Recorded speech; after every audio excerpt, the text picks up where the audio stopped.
Damai sejahtera Allah yang melampaui segala akal, itulah yang memelihara hati dan pikiran sekalian di dalam Kristus Yesus Tuhan kita. Amin. Shalom Bapak Ibu Saudara. Terima kasih dan puji Tuhan bahwa hari ini kita masih boleh diberikan waktu untuk merayakan kebangkitan Juru Selamat kita. Dan karena itu tidak salah kalau saya mengucapkan dari awal Selamat Paskah. Bapak Ibu Saudara, karena nats khotbah kita pada hari ini itu tidak langsung bercerita tentang kebangkitan Tuhan kita Yesus Kristus, maka saya mengajak Bapak Ibu Saudara untuk mengingat kembali supaya dengan menyaksikan peristiwa itu, maka firman Tuhan kepada kita nanti kita boleh semakin menghayati.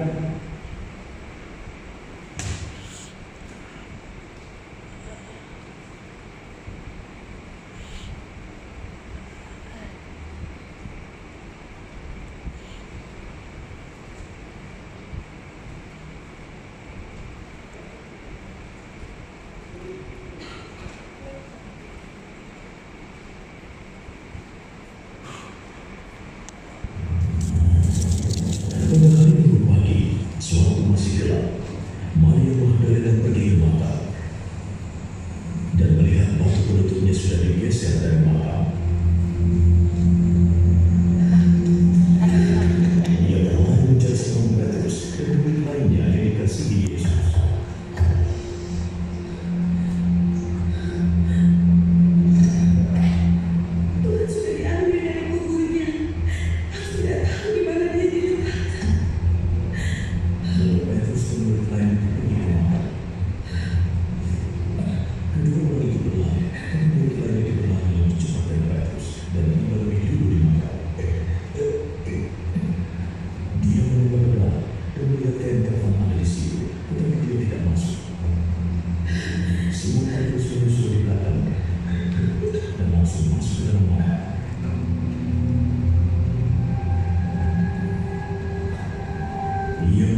Yesus datang dan berdiri di situ.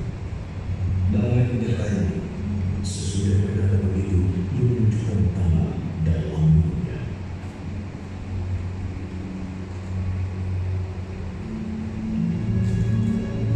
Murid-murid berbeda sekali saat melihat Tuhan datang.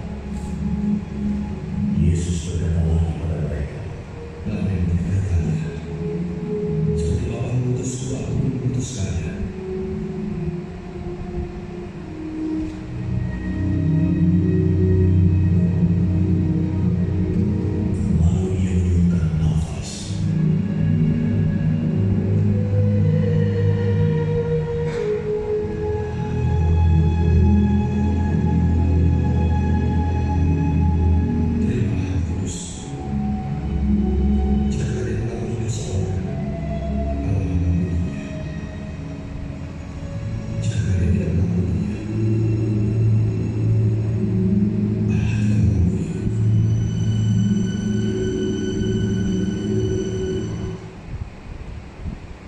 Itu peristiwa yang murid-murid Tuhan Yesus yang hari Jumat sebelumnya menangis karena kematian gurunya, rabinya, Tuhannya. Hari Minggu kemudian mereka menangis dengan bahagia sebab kuasa Allah benar-benar nyata di dalam kehidupan mereka. A happiness surprise, kejutan yang menyenangkan bisa juga terjadi di dalam hidup kita hari ini apabila kita memiliki pengharapan dan iman seperti murid-murid Tuhan Yesus. Maka inilah pesan Tuhan kepada kita hari ini dalam firman-Nya di Kolose 3 ayat 1 hingga ayatnya yang keempat. Demikian bunyinya. Karena itu, kalau kamu dibangkitkan bersama dengan Kristus, carilah perkara yang di atas, di mana Kristus ada, duduk di sebelah kanan Allah. Pikirkanlah perkara yang di atas, bukan yang di bumi.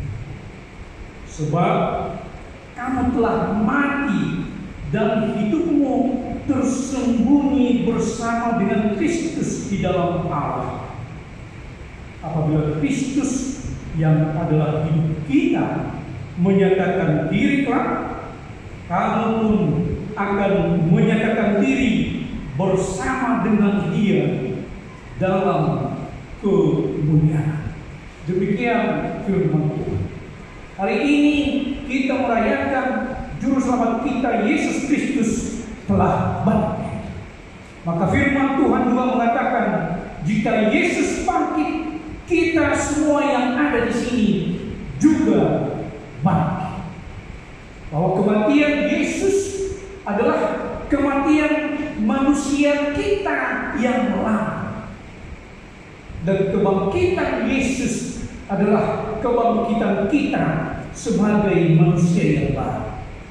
Menjadi manusia yang baru adalah orang yang memiliki semangat yang baru di dalam hidupnya. Orang yang memiliki kekuatan yang baru untuk bangkit dari keterpurukannya. Tidak lagi jutek mukanya, tidak lagi letoy. Ada bahasa Malaysia di letoy. Tidak lagi lemah, letih, dan lesu menjalani pekerjaannya. Tidak lagi madesu. Apa nama foto madesu? Masa depan suram. Orang yang merayakan Paskah tidak lagi selalu merasa merasa bosan ketika bekerja di kantor. Tidak lagi merasa bosan ketika kuliah. Tidak lagi merasa bosan di kilang ketika bekerja. Tidak lagi merasa bosan dan lelah ketika melakukan tugas-tugas di construction atau di apapun yang kita lakukan. Itu manusia kita yang lama. Itu gambaran kita orang yang tidak hidup bersama dengan Yesus setiap hari. Maka Yesus yang bangkit itu adalah kita yang bangkit di dalam hidup. Kita bangkit bersemangat kembali di dalam hidup. Sebab Tuhan bisa melakukan apapun yang tidak bisa kita lakukan. Kematian saja Dia bisa kalahkan. Apalagi kalau hanya pacar yang pergi. Itu semangat kita. Kenapa kita mengatakan Yesus bangkit, kita pun bangkit. Tetapi ada syaratnya. Itu yang dikatakan di ayat 2. Supaya kita memikirkan perkara-perkara yang di atas. Perkara-perkara yang di atas artinya bukan kalau kita jalan selalu melihat ke atas. Walaupun angin itu angin tanah ini. Bukan. Memikirkan perkara yang di atas adalah mengutamakan hal-hal yang bersifat rohani, mengutamakan ketuhanan di dalam kehidupan kita, mengutamakan firman Tuhan sebagai pandu di dalam hidup kita. Kalau begitu Pak Pendeta, apakah kehidupan di dunia ini tak penting lagi? Apakah uang tak penting lagi? Penting dan sangat penting. Uang, harta, orang Batak bilang hamoreon, hagabeon, hasanapon, itu harus kita miliki. Tidak boleh tidak. Itu tugas kita sebagai manusia, membuat hidup kita lebih baik dari yang sebelumnya. Tetapi jangan jadikan uang dan harta sebagai satu-satunya ukuran di dalam hidup. Kalau cowok-cowok yang baru diputusin akan bilang begini, ya tahunya aku sama kau, kalau ada uang abang kau sayang, kalau tak ada uang abang kau tendang. Ima mau hepeng segala-galanya. Hanya mau kalau dia memiliki sesuatu.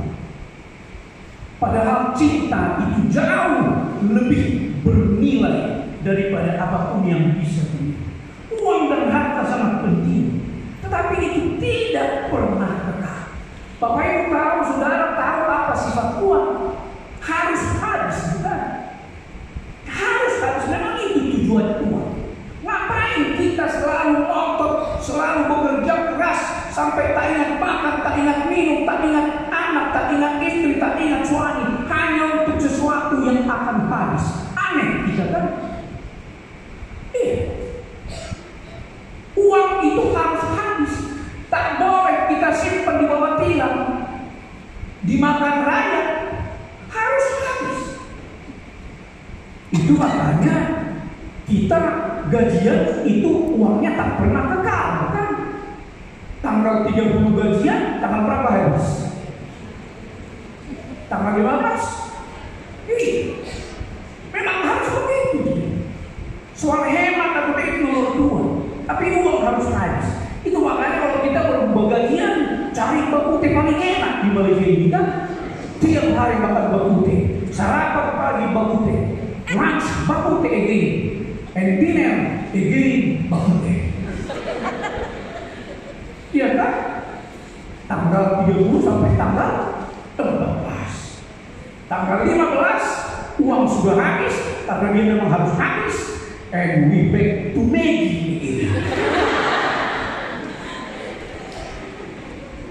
Awal bulan jalan dengan cewek dengan cowok keliling KL, ya kan, naik KTM atau bus sampai ke Thailand. Habis bulan, abang pun tak datang lagi kau bilang beli pulsa aja udah habis uang. Dan kalau tak punya uang, jangan sekali-sekali malam hari nonton YouTube yang acaranya mukbang. Itu menyiksa setengah mati. Dan saya adalah korbannya. Saya menonton mukbang, tahu Bapak Ibu Saudara, itu gaya makan Korea yang sebenarnya enak lagi, ada babi panggang, ada mie, semua kan yang enak-enak. dan kita nonton itu di YouTube jam 12 malam, lalu lihat ke lemari pendingin, ke freezer yang tinggal hanya tomat, itu benar-benar luar biasa. Jadi jangan pernah menonton mukbang kalau tidak punya duit, karena itu bisa tak tidur sampai pagi.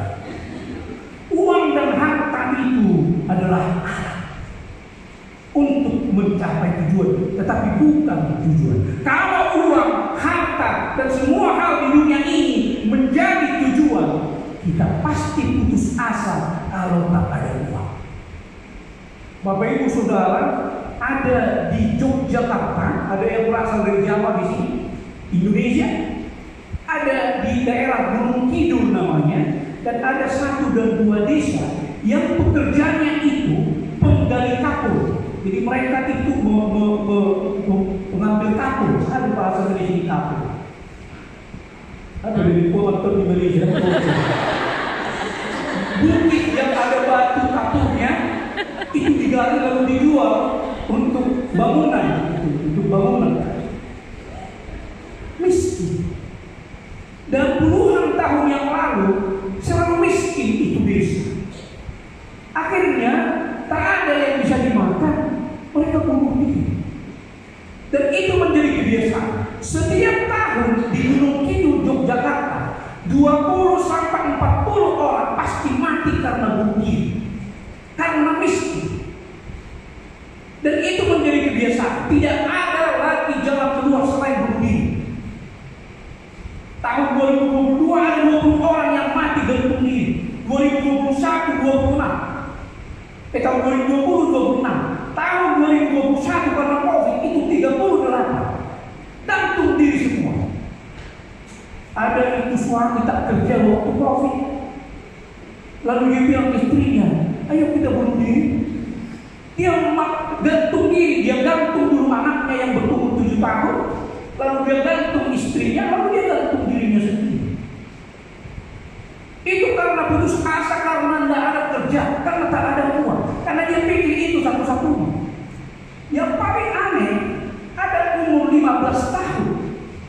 Umur 15 tahun, bapaknya itu penari beca. Aduh, bahasa Indonesia di beca. Beca itu? Beca, penari beca, pelendu beca.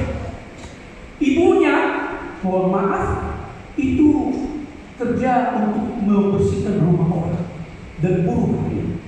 Ini anak tak sekolah lagi, tapi tak kerja. Dan dia melihat temannya ada telepon baru, telepon bimbit yang baru, smartphone. Dia paksa bapaknya untuk beli, dia paksa mamanya untuk beli, tak ada uang. Lalu dia malu sama teman-temannya, akhirnya dia gantung diri. Hanya gara-gara handphone. Itu orang-orang yang mengutamakan uang sebagai segala-galanya. Dan itu bisa terjadi kepada kita. Coba kita lihat apa yang kita lakukan kalau kita kehabisan uang. Marah-marah, cari musuh, atau ke Bukit Bintang lihat dompet yang tercecer. Iya. Atau gimana? Hari ini Tuhan mengatakan, aku telah bangkit, lihatlah ke atas. Memikirkan perkara-perkara yang di atas adalah bahwa kita terpanggil untuk mengutamakan hal-hal yang rohani di dalam hidup kita. Di dalam Galatia 2 ayat 20 dikatakan, tetapi bukan lagi aku sendiri yang hidup, melainkan Kristus yang hidup di dalam aku. Ini pesan Paskah untuk kita hari ini. Apabila kita bersyukur merayakan kebangkitannya, bawa pulang Yesus yang bangkit itu di dalam hati. Jadi kita akan katakan seperti ini, saya bekerja, saya berbisnis, saya kuliah, saya belajar, saya melakukan apapun di Malaysia ini, tetapi Yesuslah yang menyuruh saya melakukan itu, dan saya melakukannya bersama Kristus. Di keluarga juga begitu. Ketika kita bersyukur merayakan kebangkitan Yesus hari ini, Maka kita pulang ke dalam keluarga masing-masing, menjadi suami, menjadi istri, menjadi orang tua, menjadi anak yang lebih sabar, yang lebih mengasihi, yang lebih mengutamakan damai di dalam keluarga. Sekali lagi, ukuran perut yang sejengkal ini bukan segala-galanya di dalam hidup. Coba tanya, setiap bilang dan nggak sejadi ngalang dong inang hei merumah tak setiap. Nggak 50 tahun,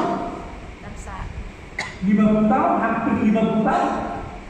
Kenapa ada orang bisa berkeluarga sampai 50 tahun kalau bukan kasih yang mengikat? Bukan? Anong kutahe pesawat murah? Tahu ada pesawat? Pesawatnya halal bukan? Tetapi bisa 50 tahun diikat oleh kasih. Itu menunjukkan uang dan harta bukan segala-galanya. Di menurut pertedang waktu itu, unang PNA di handphone ada. Xiaomi handphone doang. Dan itu iPhone. Dan terjauh, kamu biar kebawa ke hidung. Unang perlembiran. Sebelum ketuhanan ini, kebangkitan Kristus, kebangkitan kalian untuk membawa sesuatu yang baik dari Malaysia ini. Jangan datang dari kampung ke Malaysia, jomblo men, pulang lagi ke kampung, jomblo also men. Dah, dibikin ilmu dia ke Indonesia. Dah, dari kubu anak boleh. Bidot ke masalah sekolah ini gue diuntakan. Amin. Oleh aku dah kedua baju dah. Mau kurang pegang teknak, tapakan teknak kurang. Dan hari ini kita akan semakin dipenuhi oleh kehadiran Tuhan kita melalui perjamuan kudus. Ini satu hal yang harus saya katakan kepada saudara, bahwa perjamuan kudus di kita itu bukan ekaristi, tetapi sakramen. Kita menganggap bahwa melalui roti dan anggur itu darah dan tubuh Kristus benar-benar menyatu ke dalam diri kita. Itu sebabnya kita harus melakukannya dengan sopan dan tertib. Jadi ketika nanti berdiri di depan yang diarahkan oleh abang dan inang si tua, taruhlah tangan kiri di atas dan tangan kanan di bawah untuk menerima roti dan anggur. Dan ketika telah saudara-saudara menerima, ambil roti dan anggur itu dengan tangan kanan dan langsung dimasukkan ke dalam mulut. Jangan menunggu yang lain. Jadi tangan kiri di atas, tangan kanan di bawah. Dan jangan lagi ada yang bicara di depan yang menginangnya, karena ini adalah sakramen. Dan di dalam barisan jangan ada yang satu atau dua orang.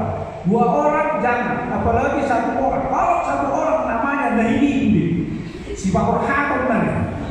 Dan ulang asal salah tahu kalau dan ulang ikutlah di dalam barisan. Bapak Ibu Saudara, puji Tuhan, hari ini kita boleh merayakan kebangkitan Tuhan kita Yesus Kristus. Maka bangkitlah kita bersama Dia menjadi manusia yang baru. Mari lebih percaya dari sebelumnya, lebih bersemangat dari sebelumnya, lebih berpengharapan dari sebelumnya. Selamat Paskah. Amin.